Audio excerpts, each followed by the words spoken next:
ભરૂચ જિલ્લા ભાજપ દ્વારા પંડિત દીનદયાલ ઉપાધ્યાયજીને સમર્પણ દિવસ નિમિત્તે ભાવભીની પુષ્પાંજલિ।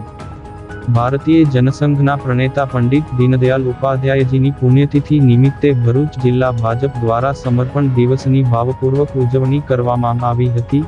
આ અવસરે ભાજપ કાર્યાલય ખાતે આયોજિત કાર્યક્રમમાં ઉપસ્થિત મહાનુભાવો અને કાર્યકરોએ પંડિતજીની તસવીરને પુષ્પાંજલિ અર્પણ કરી તેમના રાષ્ટ્રનિષ્ઠ સેવાકાર્યોને યાદ કર્યા હતા। આ પ્રસંગે પ્રદેશ કારોબારી સભ્ય ડોક્ટર આસવ પટેલે પંડિત દીનદયાલજીના જીવન કવન પર પ્રકાશ પાડતા જણાવ્યું હતું કે તેમનો એકાત્મ માનવવાદનો સિદ્ધાંત આજે પણ રાષ્ટ્ર નિર્માણ માટે સાચો માર્ગ બતાવે છે।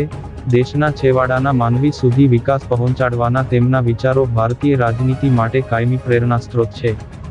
કાર્યક્રમમાં જિલ્લા ભાજપ પ્રમુખ પ્રકાશ મોદી, ધારાસભ્ય રમેશ મિસ્ત્રી, શહેર પ્રમુખ જતીન શાહ સહિતના હોદ્દેદારો અને ચૂંટાયેલા જનપ્રતિનિધિઓ વિશેષ ઉપસ્થિત રહ્યા હતા। મોટી સંખ્યામાં હાજર રહેલા કાર્યકરોએ પંડિતજીના આદર્શોને પોતાના જીવનમાં ઉતારી સંગઠન અને રાષ્ટ્રહિતમાં કાર્ય કરવાનો સંકલ્પ વ્યક્ત કર્યો હતો। સમગ્ર કાર્યક્રમમાં પંડિતજીના બલિદાન અને રાષ્ટ્ર સેવાના ભાવને વરિષ્ઠ નેતાઓ દ્વારા બિરદાવવામાં આવ્યો હતો।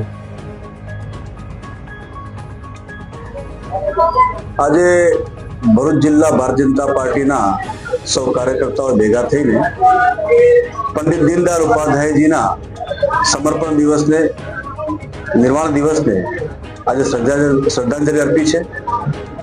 આજે સમર્પણ દિવસ તરીકે ભારતીય જનતા પાર્ટી આખા ભારતની અંદર આ દિવસને ઉજવે છે।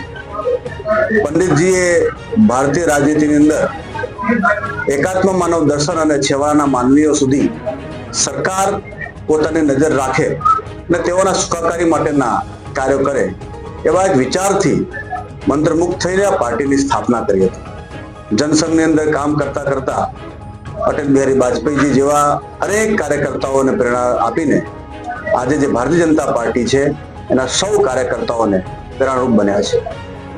આદરણીય નરેન્દ્રભાઈ મોદીજીએ આ દિવસને સમર્પણ ભાવના દિવસ તરીકે ઉજવવા માટે નિશ્ચિત કર્યો છે અને સૌ કાર્યકર્તાઓએ પંડિતજીના જીવન તરફ નજર રાખીને પાર્ટીના કાર્યકર્તા તરીકે લોકો વચ્ચે જઈને એ વિચાર પ્રગટ કરવાનો છે અને પ્રમાણે જીવન જીવવાનું છે એ વાત કરી હતી।